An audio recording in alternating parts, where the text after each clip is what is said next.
Para aquellos que quieren mejorar su vida devocional, para los que necesitan ayuda espiritual, para todos los que desean un contacto diario con Dios, presentamos Radio Amanecer en Estudio, un alimento espiritual para tu alma. Con nosotros, el conductor de esta entrega, Pastor Juan Francisco Scroggins. Damos gracias a Dios por la oportunidad y el privilegio que nos brinda de llegar una vez más a sus hogares con el propósito de seguir estudiando la Biblia, la palabra de Dios. De eso se trata Radio Amanecer en Estudio. Analizamos día a día un tema que viene dentro de la guía de estudio, como conocemos en la Iglesia Adventista del Séptimo Día, un estudio sistemático de la palabra de Dios. Los gobernantes de los gentiles es el tema que estaremos abordando en este día. Recuerden que esta es la lección número 4, las naciones, primera parte, y el texto bíblico que nos está sirviendo de fundamento se registra en Daniel 7:14. Y le fue dado dominio y gloria y reino a todos los pueblos, naciones y lenguas le sirvieron. Su dominio es eterno, que nunca pasará, y su reino nunca se destruirá. Daniel 7:14. Quisiéramos saludar también en esta hora, de manera afectuosa, como siempre lo hacemos, a nuestro apreciado amigo, Pastor Cristian Veras, quien está con nosotros analizando estas lecciones día a día. Pastor, que el Dios del cielo le colme de muchas bendiciones. Gracias, Pastor. Qué bendición en este día, una vez más, poder estar en armonía con el Señor a través de su palabra para enseñar. Si hay un don en la vida para este servidor que tiene relevancia, se llama la enseñanza. Así es. Porque Dios desea que su palabra sea enseñada y nos ha escogido para eso. Así que es el propósito de que a través de este estudio ustedes también puedan a su vez enseñar a otros las maravillas de Dios descritas en su palabra. Les invitamos para que podamos hablar con Dios. Querido Padre Celestial, bendito Señor y Salvador, estamos agradecidos por tu bendición, el don de la vida, y por el resto de bendiciones que has derramado sobre nosotros. Y te pedimos que nos prepares para el estudio de tu palabra en este momento, en el nombre de Jesús. Amén. Vamos a nuestro tema para este día, los gobernantes de los gentiles. Vamos a establecer de inmediato lo que será la base para nuestro estudio hoy, hablando acerca de los gentiles. Bien sabemos, Pastor, que el pueblo de Israel era muy exclusivo. Llegó a ciertos niveles de tratar con las naciones vecinas que, en definitiva, como no comprendieron el propósito, el objetivo que Dios tenía para con ellos al establecerlo como un pueblo diferente, llegaron a pensar que eran superiores a las demás naciones, y todo lo que no pertenece al pueblo de Israel, pues ellos le llamaban los gentiles. Y los gentiles básicamente eran tratados como si fueran animales, algo así por el estilo. Ellos entendían que llegó un momento en el pueblo de Israel que llegaron a entender que los gentiles no tenían derecho a la salvación, contrario a lo que Dios había hecho con este pueblo, que los llamó para ser luz de los gentiles. Entonces, en este caso, nosotros estaremos hablando en el día de hoy sobre los gobernantes de los gentiles. Así es. El pueblo de Israel llegó a una creencia tal en cuanto a su salvación, que ellos pensaron que eran exclusivos de Dios. Y es tanto así que cuando Nabucodonosor destruyó el templo en el año 605 a.C., bueno, nosotros sabemos que hubo 3 incursiones de parte de Nabucodonosor: 605, 596, 597 como producto de una misma campaña militar, y 586 donde el templo fue destruido. Los hebreos, los judíos, pensaron que nunca el templo sería destruido porque Dios había colocado su presencia en el pueblo y no iba a ser removida por ninguna situación. Pero ellos no se dieron cuenta que el templo era solamente el deseo de Dios de convivir con su pueblo y que ellos lo sintieran su inmanencia de una forma más cercana. Ahora, el exclusivismo al que ellos llegaron fue tan tal que el judío creía que solamente una persona de las demás naciones era salva si se hacía judío. Y Dios no necesita, y de hecho no vino por los judíos, vino a morir por toda la humanidad, por toda la raza humana. El pueblo de Israel fue solo un modelo que Dios quería que desarrollara un estilo de vida de tal forma que las demás naciones, todos los pueblos, vieran las bendiciones que Jehová iba a derramar sobre ese pueblo y que entonces quisieran ser como ellos para recibir la presencia de Dios. Me gustaría, pastor, que nuestros oyentes en este momento sepan que las pugnas de las naciones alrededor de Israel hoy en día, incluyendo a los palestinos, es porque ellos dicen que Israel no merece tener un Dios como Jehová y que no merecen las bendiciones que Dios ha dado a Israel, y que llegará un momento en que Israel será destruido, ellos se reunirán para destruir a Israel y que las bendiciones que Dios prometió sobre ellos, o sea, sobre su pueblo, caigan sobre ellos. Esa es una gran realidad, pastor. Por eso en esta parte introductoria pues quisimos hacer un fuerte énfasis en lo que significaba el término gentil o los pueblos gentiles de manera general, porque si Dios lo permite, en una próxima lección estaremos tocando el punto que tiene que ver con el propósito de Israel para con estas naciones. Sin embargo, es importante, pastor, destacar que uno de los grandes fallos del pueblo de Israel, como analizamos en lecciones pasadas, fue que quiso parecerse a esas naciones gentiles, y ahora que se están pareciendo a los gentiles, se están retirando del propósito de Dios que tenía para con ese pueblo, y reiteramos, mañana estaremos dando algunas pinceladas sobre ese propósito. Así es que, siendo que ellos querían actuar como los gentiles y querían parecerse a los gentiles, la manera que Dios se relacionó con Israel ilustra cómo se relacionó con la iglesia cristiana en sentido general.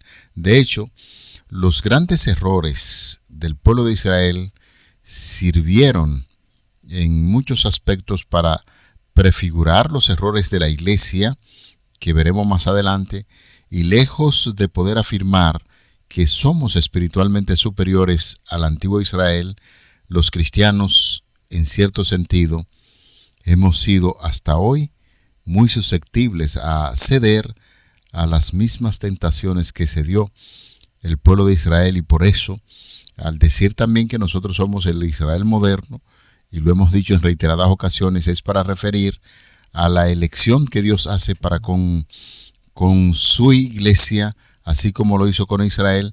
Sin embargo, estamos cometiendo los mismos errores o errores muy parecidos a los que cometió el pueblo de Israel. Por eso es importante, pastor, que nosotros podamos analizar qué pasaba entre los gentiles, el pueblo gentil, conforme a la escritura en el Evangelio de Mateo capítulo 20, los versículos del 25 hasta el 28.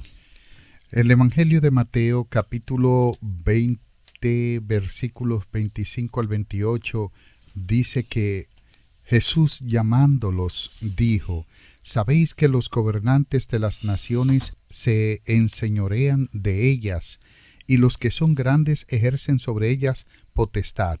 Mas entre vosotros no será así, sino que el que quiera hacerse grande entre vosotros será vuestro servidor, y el que quiera ser el primero entre vosotros será vuestro siervo. Como el Hijo del Hombre no vino para ser servido, sino para servir, y para dar su vida en rescate por muchos. Una pregunta, pastor. Adelante. ¿Qué era lo que caracterizaba a las naciones fuera del pueblo de Israel? se enseñoreaban del pueblo. Perfecto. Entonces Sí. el pueblo de Israel llegó un momento en que llegó a parecerse mucho a esas naciones y es cuando Cristo Jesús hace esas recomendaciones. ¿Es así?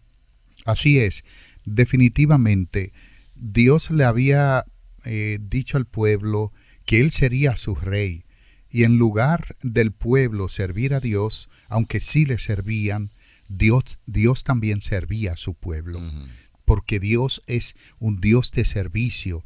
Sin embargo, los reyes terrenales lo que hicieron fue que se enseñorearon de una forma muy cruel. Ya encontramos que Saúl, por ejemplo, mató a los profetas de Jehová tan solo por celos por preservar el reino, y mató muchas personas inocentes, muchísimas personas inocentes.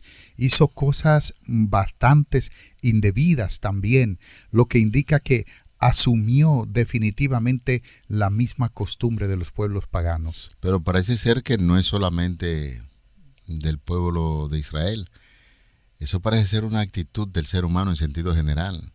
Por eso estamos haciendo este comentario, porque más adelante, como dice el mismo Señor Jesucristo, los discípulos y la misma nación quería asumir esa actitud de las naciones, de los pueblos paganos. En ese sentido, para uno contrarrestar esa actividad tan grosera de las naciones, ¿cuáles fueron las recomendaciones que Cristo les hizo a sus seguidores? Él le dijo que entre vosotros o entre ellos no sería así, sino que el que quisiere entre ellos hacerse grande será vuestro servidor. Está diciendo, y de hecho la palabra servidor acá es diácono. Será vuestro diácono. Diácono significa servidor, y esta palabra es utilizada como un siervo, un servidor, un ayudante, un auxiliar, un asistente, un ministro que ayuda a el servicio en una congregación. Luego dice, y el que quiere entre vosotros ser el primero, será vuestro siervo. La palabra que utiliza Mateo para siervo es doulos. Doulos es un esclavo, un siervo de siervo. Y entonces viene algo fascinante que dice, como el Hijo del Hombre no vino para ser servido. Esta palabra entonces es diaconeu, servido. Cristo no vino para que le sirvieran, no vino para eso. Luego dice, sino para servir. O sea, Cristo se llama diácono, Él se llama diácono. Diaconeo aquí es el servicio que es inherente en el gobierno divino. ¿Qué está diciendo con esto? Que en lugar de Dios ser un gobernante absoluto, megalómano, Dios es como un siervo que sirve a los demás. Por eso vino, para dar su vida en rescate por la humanidad. Aún siendo el gobernante, el rey, el monarca, el supremo, dio su vida como un ejemplo para que nosotros pudiésemos saber lo humilde que es Dios, y que aquellos hijos de Dios también deben tener un carácter humilde. Desde la perspectiva de las naciones, eso que planteó Jesús parece ser que desde la lógica humana es imposible, porque el anhelo y el deseo que tienen los gobernantes pueden tener muy buenas intenciones, pero cuando llegan a veces se olvida de ese espíritu de servicio, y entonces lo que hace es que el puesto, el estar a frente de los asuntos humanos, es como para que le sirvan. Por eso el Señor Jesucristo advirtió a sus discípulos de esa situación y a sus seguidores. Definitivamente, cuando nosotros recordamos que Israel pidió un rey humano, esa fue una petición que condujo a la caída moral de la nación, y es evidente, porque los reyes se volvieron progresivamente más malvados hasta que Dios permitió que los babilonios lo llevaran cautivo a su pueblo como una forma de corregir su rumbo. Quiere decir que cuando Dios ve al pueblo de Israel actuando como las naciones, buscando personas que les sirvan, pues esto hizo que el Señor permitiera que los babilonios lo tomaran prisionero para ir con eso corrigiendo el rumbo del pueblo de Israel. Y algo así similar, pastor, ocurrió en la historia de la iglesia cristiana. Aunque no debían estructurarse como una nación pagana, cuando Constantino llegó al poder y profesó ser cristiano, los creyentes se sintieron aliviados, pues la persecución había terminado. Así es. Nosotros podemos ver en este mismo tenor que Israel cayó de una forma estrepitosamente en la inmoralidad, porque eso fue lo que pidieron. En el día de ayer estudiamos una entrega titulada Se les dio lo que pidieron. Lo que pedimos debe ser o estar en armonía, en tono con la palabra de Dios. Santiago en el capítulo 4, versículos 2 y 3 dice que nosotros pedimos y a veces no recibimos porque pedimos mal.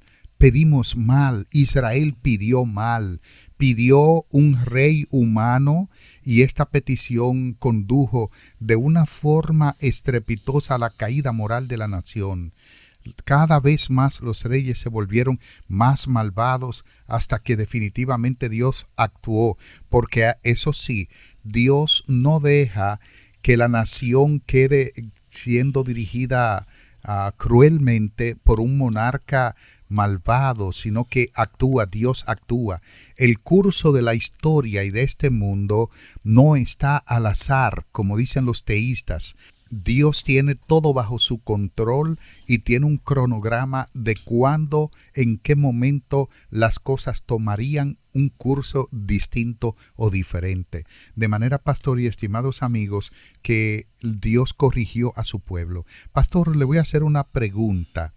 Y usted mencionó que Dios corrigió el rumbo de Israel con el exilio. Uh-huh. Mi pregunta para usted es, ¿de dónde sacó Dios a Abraham?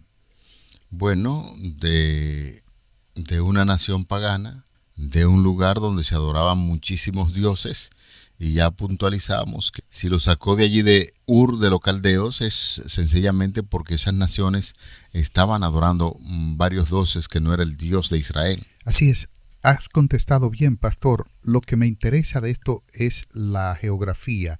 Ur de los Caldeos, ¿dónde está eso? Es Babilonia. Hoy en día, parte del territorio de Babilonia, Mesopotamia, toda esa parte abajo en el Golfo Pérsico, abajo, ahí llamó Dios a Abraham. Ahora bien, ¿a dónde llevó Dios en Daniel capítulo 1, donde menciona el cautiverio, Jeremías capítulo 25? ¿A dónde llevó Dios a Israel cautivo? ¿A dónde lo llevó? A la misma Babilonia, al mismo lugar, a la tierra de Sinar. Ahí se colocaron los vasos de oro del templo, fueron llevados a los dioses de Babilonia, indicando que los dioses de Babilonia, en este caso Marduk, había vencido a Jehová, el Dios de Jerusalén. Y Dios se dejó conquistar. Sin embargo, es importante que veamos que la ruta donde Dios envió al pueblo de Israel fue la misma ruta que Abraham siguió cuando venía de Ur de los Caldeos a Canaán. Abraham viene de Ur de los Caldeos a Canaán e Israel viene de Canaán a Babilonia, que es el mismo lugar. Uh-huh. ¿Qué Dios está haciendo con eso? Diciéndole al pueblo que no habían avanzado en la ruta hacia el cielo, sino que habían retrocedido. Los llevó al mismo lugar de donde habían salido, indicándoles que debían avanzar espiritualmente porque Israel se había corrompido como las demás naciones. Yo quisiera como interrumpirle en este momento, porque escuché una expresión que posiblemente muchos de los amigos se quedaron pensativos. Sí, yo imagino qué expresión. Cuando usted dice que y Dios se dejó conquistar. Uh-huh. Muchos entienden que Dios permitió que al pueblo de Israel lo esclavizaran, y entonces escuchamos una expresión de sus labios que dice, y Dios se dejó conquistar. Aclárenos un poquito el significado. Gracias por la pregunta, pastor, y no es la primera vez que ocurre. Dios se deja conquistar para luego hacer su obra, su extraña obra. Lo hizo en Babilonia y posteriormente juzgó a Nabucodonosor. Él fue quien puso a Nabucodonosor como un animal a comer hierba. Lo hizo más tarde con Belsasar, con la escritura en la pared, y demostró que Jehová era más poderoso que todo el panteón de dioses babilonios. Lo hizo con los filisteos cuando ellos se llevaron el arca del pacto. Fue Dios quien lo permitió. Y el arca fue llevada al templo de Dagón, indicando que el dios Dagón de los filisteos había vencido a Jehová, el Dios de los hebreos. Sin embargo, al día siguiente Dagón estaba postrado ante el arca de Jehová y luego apareció con el tronco cortado, lo que indica que Jehová trajo juicio sobre Dagón, al mismo tiempo que también trajo juicio sobre los dioses babilonios y los mismos babilonios. ¿Qué quiere decir esto? Que Dios obra de esa forma para que los pueblos conozcan su poder, su maravilla, sus proezas, porque Israel debió dar un testimonio que no dio, y Jehová tiene que utilizar su extraña obra o sus extrañas obras para que las naciones sepan que Jehová es un Dios todopoderoso y que sobre todo ellos no han sido destruidos por la misericordia del mismo Jehová. Teniendo en cuenta esas consideraciones, será importante que nosotros en estos minutos finales podamos ir haciendo algún tipo de similitud con lo que ocurrió con el antiguo pueblo de Israel y lo que está sucediendo en la actualidad con muchas personas que llevan o tienen el nombre de cristianismo o de cristiano. Al igual que el antiguo pueblo de Israel, muchos de los capítulos más oscuros, señores, de la historia cristiana tiene que ver con el resultado directo del compromiso de la iglesia con el mundo. Es como dicen por ahí, que la iglesia y el Estado no pueden marchar juntos. El Estado por un lado y la iglesia por otro lado haciendo la voluntad de Dios. Es así como se puede visualizar. Así como Israel se volvió hacia la adoración de los ídolos y sus reyes se corrompieron por su apetito de poder hasta el punto de sacrificar incluso a niños a los ídolos, la iglesia adoptó gradualmente muchos de los medios y los métodos de un imperio pagano hasta el punto que muchos creyentes fieles fueron martirizados porque eran percibidos como amenazas para la iglesia-estado. Pastor, al hacer estas declaraciones, uno se hace la pregunta, ¿y será acaso que nosotros estamos repitiendo el mismo error del pueblo de Israel y estamos repitiendo el error de la iglesia cuando se unió al Estado? ¿Será acaso que esto podría visualizarse en el futuro? Definitivamente que sí, está profetizado de hecho. Y yo quiero que sepan, pastor, que la iglesia de Éfeso, la palabra Éfeso significa deseada. Es la primera iglesia, la iglesia apostólica que va desde el año 37 hasta el 100. Esta iglesia que surge de manos de los apóstoles es una iglesia para desear. Pero después de los apóstoles surge la iglesia de Esmirna. Y después en el periodo de la iglesia de Esmirna hay un reclamo de parte de Dios para ella, y yo creo que es muy atinado el reclamo y justo, y es que realmente los cristianos cedieron ante la política y ya no era la iglesia pura de Éfeso, la iglesia deseada, sino corrompida. Y es cuando Constantino sube al poder y entonces los cristianos se sintieron cómodos, se sintieron bien porque la persecución había cesado, ya no eran perseguidos, regresaron a sus hogares, les fueron devueltas sus propiedades y supuestamente Constantino es el benefactor del cristianismo, pero en una astucia que más tarde la acuñaría otro emperador llamado Justiniano, quien hizo lo mismo. ¿Qué hace Constantino? Nombra en la iglesia a gobernadores, a los cristianos estoy hablando, gobernadores, a otros senadores, y la iglesia buscó apoyo en el Estado y se llegó a corromper de una forma tal que ya no se sabe cuál es el Estado y cuál es la iglesia. Se norma en contra de Dios, de su palabra, y se ha dejado naturalmente lo que tiene que ver con la pureza, gradualmente el obispo de Roma fue tomando un poder que estaba en la ciudad de Roma, adquirió mayor protagonismo. Él se llamaba Silvestre.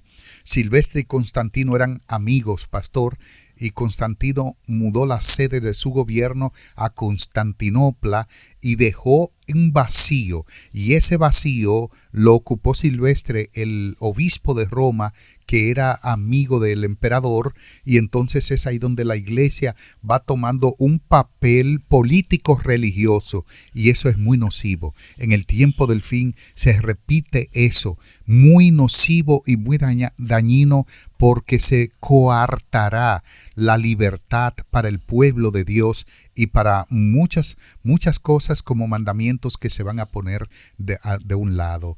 Si usted nota la Constitución de los Estados Unidos, hay una enmienda, la primera enmienda, que dice que el Estado nunca normaría en contra de la religión. Sí. Y eso va a pasar. Sucede porque la iglesia se contaminó. Bueno, es que cuando la iglesia se une al Estado, hay ciertos compromisos donde usted va a minar su fe. Por eso en diferentes culturas, no sabemos dónde nos están escuchando, las lecciones que nosotros podemos aprender finalmente de hoy para ilustrar y poner en práctica estas lecciones dadas a los discípulos de Cristo están llenos de significado y presentan, señores, la instrucción más provechosa para nosotros que somos creyentes. No debemos actuar a la manera, precepto o ejemplo de los hombres que tienen autoridad en posiciones terrenales, sino que debemos ministrar a los demás, ser siervo de todos como lo fue el Hijo de Dios, Cristo, como el Hijo del Hombre no vino para ser servido, sino para servir y para dar su vida en rescate por muchos. Es decir, apreciado amigo, querido oyente, el reino de Dios está establecido sobre principios diferentes a los de los reinos de este mundo. No ha de haber rango entre los siervos de Cristo, los ricos, los pobres, los sabios, los ignorantes, los esclavos y los libres son igualmente herencia de Dios, y Él es quien es exaltado a los ojos del Señor, el que tiene la humildad más genuina, el sentido más profundo de su indignidad, la mayor comprensión de su dependencia de Dios. Es decir, que cuando nosotros amamos la verdad de Dios, amamos la verdad, entonces amamos a nuestros semejantes y buscamos constantemente hacer el bien a todos los que se relacionan con nosotros o los que se relacionan con Cristo. Nosotros somos colaboradores de Dios. Qué importante haber estudiado esta lección maravillosa en el día de hoy.